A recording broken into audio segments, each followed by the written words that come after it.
Assalamualaikum warahmatullahi wabarakatuh. Semoga Allah senantiasa merahmati kita semuanya. Kali ini akan dibacakan 13 kisah karomah Imam Lapeo. Adapun kisah yang akan dibacakan dihimpun dari berbagai sumber. Sebelum ke kisahnya, bagi yang ingin mendukung channel ini dapat menekan tombol terima kasih atau super thanks. Dan untuk yang ingin bergabung di langganan channel ini bisa menekan tombol gabung. Dengan menjadi pelanggan, Anda akan mendapatkan akses eksklusif ke berbagai keuntungan. Terima kasih. Muhammad Tahir Imam Lapeo atau lebih dikenal dengan Imam Lapeo atau Tosa Lama Imam Lapeo merupakan tokoh sufi yang dikenal akan kecerdasannya, keberaniannya, dan sifatnya yang mengedepankan nilai-nilai kemanusiaan yang terbukti telah melahirkan sejumlah ulama.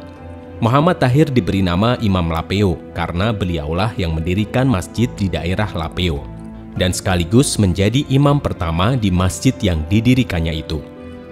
Beliau dikenal juga dengan sebutan Kanai Tambul atau kakek dari Istanbul karena beliau pernah menuntut ilmu agama hingga ke Istanbul, Turki. Sufi besar Tanah Mandar ini dakwahnya merambah masyarakat nelayan hingga pegunungan seperti di Butu Dala menemani gurunya Asyekh Habib Alwi bin Abdullah bin Sahil Jamal Lulail. Perjalanan hidupnya sepenuhnya ia abadikan untuk ilmu dan umat. Ada 74 karomah atau kelebihan dalam kisah hidup Imam Lapeo yang ditulis oleh cucu Imam Lapeo sendiri yaitu Syarifuddin Muhsin dalam buku yang memuat tentang perjalanan hidup Imam Lapeo. Peranan dan kontribusi Imam Lapeo melalui kerja-kerja sosial keagamaan dan kebangsaan menjadi lahan persemaian karisma, popularitas hingga masyarakat Mandar memposisikannya sebagai primus inter pares yang dicirikan melalui pengakuan dan pembenaran secara sosio-kultural sebagai waliullah. Muhammad Tahir lahir pada tahun 1838 di Pambusuang. Nantinya bagian dari Pambusuang, Balanipa, Polewali Mandar, Sulawesi Barat, Indonesia. Ada perbedaan pendapat mengenai tahun kelahiran beliau secara pasti. Ada yang berpendapat bahwa Muhammad Tahir dilahirkan pada tahun 1839 ketika Raja Balanipa XII Tomatindo di Marica, suatu gelar yang diberikan untuk raja yang sudah meninggal menjalankan pemerintahannya di Mandar dan semasa dengan upaya Belanda untuk menjejakkan kakinya di Mandar. Pendapat lainnya mengatakan bahwa Kiai Al-Haji Muhammad Tahir bin Muhammad bin Abdul Karim Al-Bantalahi lahir di Pambusuang pada tahun 1838 Masehi. Sejak lahir, beliau diberi nama orang tuanya Junaihil Namli, suatu nama yang asing dalam kosakata bahasa Mandar. Nama yang unik yang artinya sayap semut. Menjelang kematiannya, Imam Lapeo berpesan supaya disediakan batang pisang sebelah menyebelah atau bagian kanan dan bagian kiri sebagai tempat bersandarnya ketika bicara dengan mungkar dan nangkir. Muhammad Tahir Imam Lapeo wafat pada hari Selasa 27 Ramadan tahun 1362 Hijriah atau 17 Juni 1952 Masehi dalam usia 114 tahun. Beliau dimakamkan pada hari Rabu keesokan harinya di halaman Masjid Nur At-Taubah di Lapeo yang dibangunnya, yang disebut Masigi Lapeo atau Masjid Lapeo oleh masyarakat Mandar. Sewaktu jenazah beliau diangkat, terasa sangat ringan, seakan-akan tidak ada kecuali kain. Ketika disuapi dengan tanah pada bagian kepala, pengubur menyaksikan jasad di dalam kain kafan. Setelah menyuapi, terdengar di telinga mereka suara batuk. Pesan yang paling dia utamakan kepada masyarakat adalah untuk selalu berkata jujur. Pesan lainnya adalah selalu melaksanakan sholat dan ibadah yang lainnya. Makamnya sampai sekarang terawat dengan baik dan tetap ramai diziarahi. Nah, berikut akan dibacakan 13 kisah karomah Imam Lapeo. Yang pertama adalah tangannya kebal terhadap api. Diceritakan bahwa selama belajar di hadapan Sayyid Alwi Al-Maliki, Imam Lapeo juga bertindak sebagai penuntun unta terhadap gurunya dalam berbagai perjalanan. Saat sang guru Sayyid Alwi Al-Maliki bersama muridnya Imam Lapeo melakukan perjalanan antara Mekah dan Madinah, mereka memutuskan untuk berhenti sejenak karena keamanan di jalan kurang terjamin. Mereka kemudian singgah istirahat dan berkemah di tepi jalanan. Ketika itu, Imam Lapeo didapati oleh gurunya tengah menghisap rokok. Melihat hal itu, sang guru langsung mengambil rokok itu dari tangannya. dan rokok yang terbakar itu ditekankan ke telapak tangan muridnya itu. Meskipun demikian, Imam Lapeo tidak merintih dan tidak merasakan kesakitan. Malah hal itu dibiarkannya sampai semuanya selesai. Yang kedua adalah menaklukkan gumpalan sinar api. Pada saat pertama kali Imam Lapeo tiba di Mandar, penduduk setempat mencoba mengujinya, yaitu dengan melakukan permainan yang berbahaya. Waktu itu Imam Lapeo sedang khutbah di atas mimbar di hari Jumat. Bersamaan dengan itu, muncullah suatu gumpalan api yang sangat tajam pancaran cahayanya. Gumpalan api itu yang mulainya laksana sebutir telur yang sinarnya sangat tajam itu, tiba-tiba menjadi besar dan bergerak dari depan dengan kencangnya menuju ke hadapan Imam Lapeo. Saat tinggal sejengkal lagi gumpalan api itu mengenai mukanya, Imam Lapeo hanya dengan gerakan isyarat matanya, gumpalan api itu pun menyingkir dari hadapannya. Seterusnya mengenai tembok di belakang mimbar dan tembok masjid itu pun hancur rata dengan tanah. Yang ketiga adalah menundukkan ular. Suatu saat Imam Lapeo diundang menghadiri pesta walimah di Tapalang daerah Mamuju. Ketika hendak mulai menyantap hidangan yang disajikan, tiba-tiba muncul ular-ular kecil di piring yang hendak ia gunakan untuk makan. Ular-ular itu disebut kiriman dari orang yang ingin mempermalukan Imam Lapeo di tengah pesta. Imam Lapeo pun sebagai ulama sufi yang tawadhu hanya menyaksikan ular-ular itu meliuk-liukkan badannya sampai akhirnya jumlah ular bertambah banyak dan meloncat-loncat. Akhirnya hanya dengan isyarat kepada ular-ular itu seketika ular-ular itu hilang dengan sendirinya. Yang keempat adalah makamnya banyak diziarahi orang. Ada suatu kaidah dalam kewalian atau kesufian yang menyatakan bahwa seorang waliullah apabila tampak karomah atau keluar biasaannya pada waktu hidupnya di dirinya, maka akan nampak pula keramat setelah mati. Seorang sufi apabila dikunjungi orang pada waktu hidupnya, maka banyak pula ia akan dikunjungi sesudah matinya di makamnya. Hal inilah yang terjadi pada diri Imam Lapeo, di mana kuburannya selalu dikunjungi oleh orang banyak, terutama pada hari-hari tertentu, misalnya pada saat sebelum pemberangkatan atau setelah kembali dari Tanah Suci Mekah. Yang kelima adalah pembangunan masjid. Waktu itu sekitar tahun 60-an, Masjid Lapeo sedang dibangun di samping makam Lapeo. Namun pembangunan itu terhambat masalah dana. Akhirnya tidak lama kemudian datang beberapa unit truk dari Makassar membawa semen pasir dan beberapa bahan bangunan. Warga sekitar kemudian heran karena tidak ada satupun dari mereka yang memesan, apalagi dana pun tidak ada. Mereka memutuskan untuk membicarakannya di rumah salah satu warga di sana. Ketika ditanyakan tentang siapa orang misterius yang memesan bahan bangunan ini, si supir mengatakan bahwa yang memesan adalah seorang kakek berpakaian serba putih, bersorban, dan kebetulan si supir itu melihat foto Imam Lapeo yang ada di rumah warga tersebut. Kemudian dia mengatakan bahwa orang itulah yang memesan bahan bangunan. Yang keenam adalah karomah tempat Imam Lapeo berkholwat. Ada dua tempat Imam Lapeo berkholwat, di sebuah kebun dan di sebidang tanah yang terletak di Pacini. Di tempat ini telah didirikan sebuah rumah. Ada kejadian yang di luar jangkauan nalar manusia, disebutkan bahwa penghuni rumah itu satu persatu meninggal dunia. Orang-orang pun memberi tanda agar tempat kholwat Imam Lapeo itu tidak dihuni. Yang ketujuh adalah turun dari mobil untuk sholat. Suatu hari Imam Lapeo melakukan perjalanan menuju Makassar. Dalam perjalanan, waktu sholat zuhur pun tiba. Kemudian beliau meminta sopir mobil untuk berhenti sejenak untuk melaksanakan sholat. Namun sang sopir mobil tidak mau menghentikan mobilnya jika ongkos mobil tidak dibayar. Niat sang supir setelah Imam Lapeo turun dari mobil, dia akan langsung melanjutkan perjalanan ke Makassar tanpa menunggu Imam Lapeo selesai menyelesaikan sholatnya.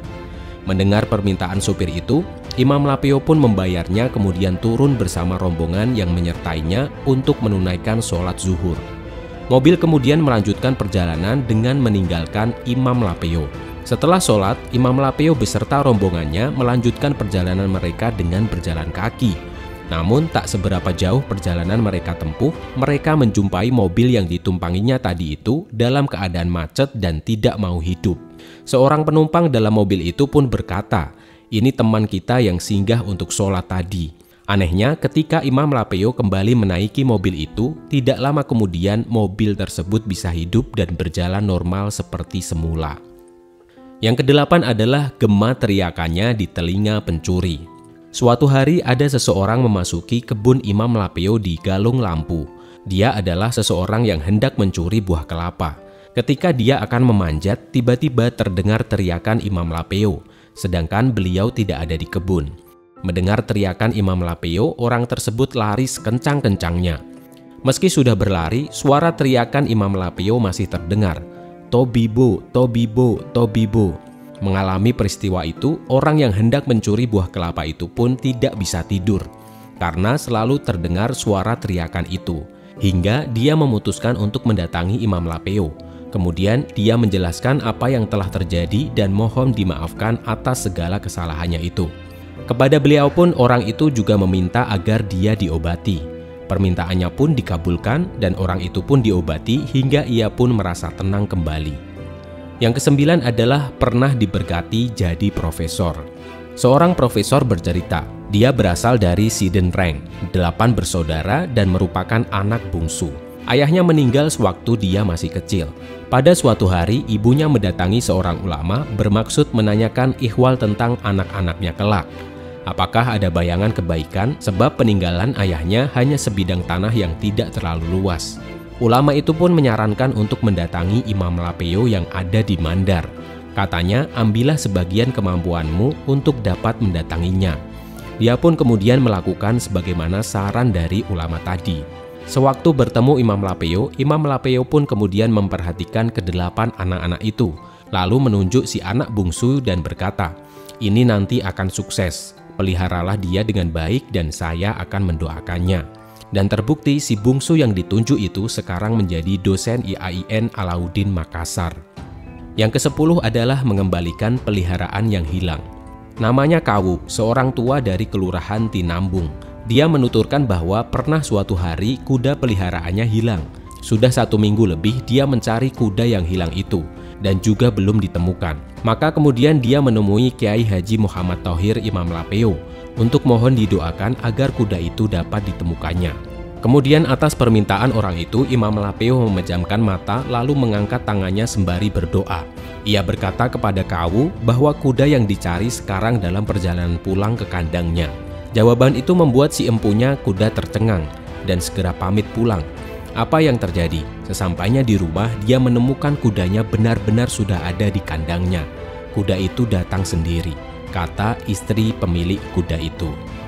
Yang ke-11 adalah membayar hutang.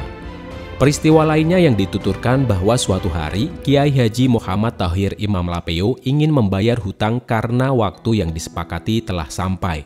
Hutang itu adalah harga bahan-bahan bangunan Masjid Nur At-Taubah Lapeo yang dipinjam oleh beliau untuk perluasan bangunan masjid.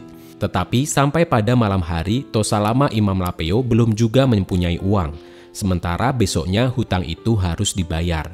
Lalu malam itu juga ia mengajak putranya Muhsin Tahir beserta kusir Bendi berangkat ke Majene menemui Haji Hasan.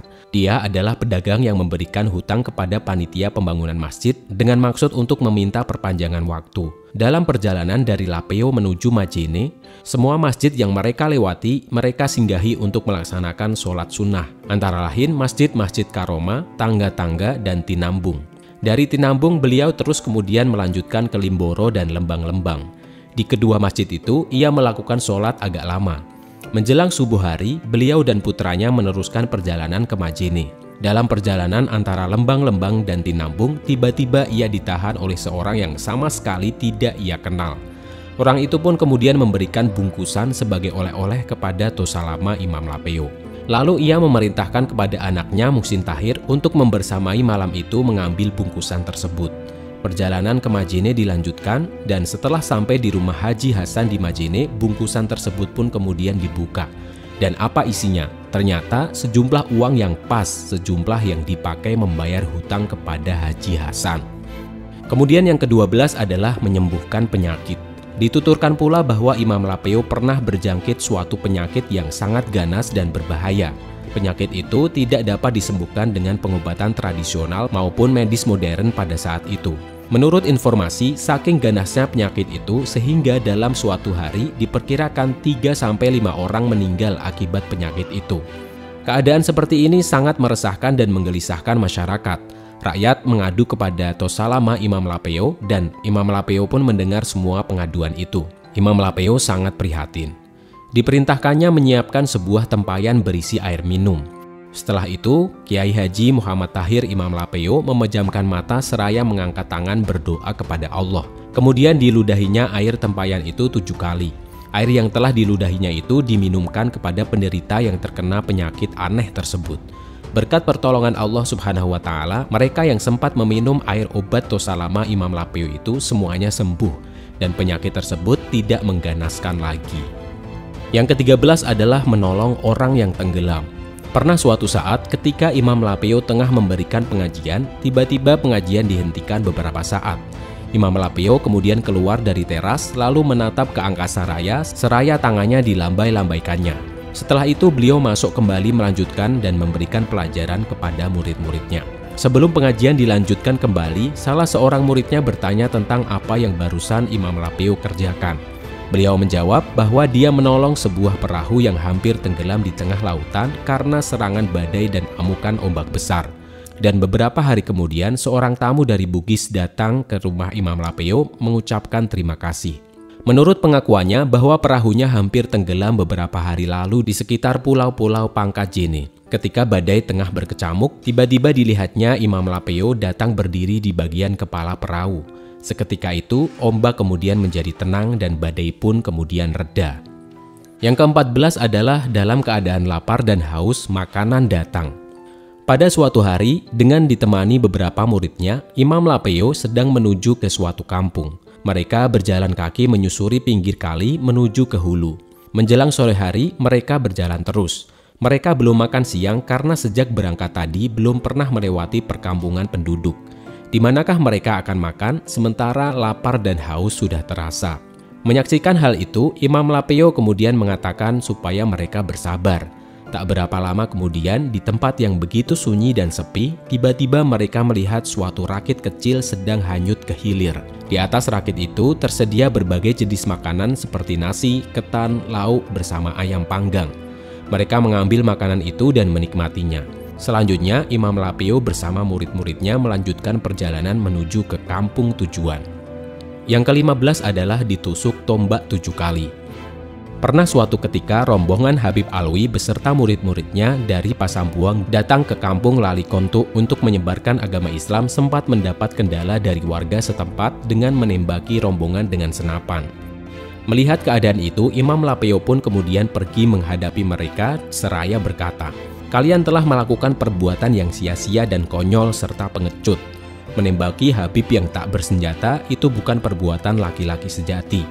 Jika ada yang berani, hadapilah aku." Lalu tampaklah seseorang dari mereka yang berani menantang beliau. Kemudian beliau berkata, "Silahkan tusuk saya dengan tombakmu itu sebanyak 7 kali. Selesai itu, giliran saya menusukmu dengan tombak sebanyak 7 kali pula."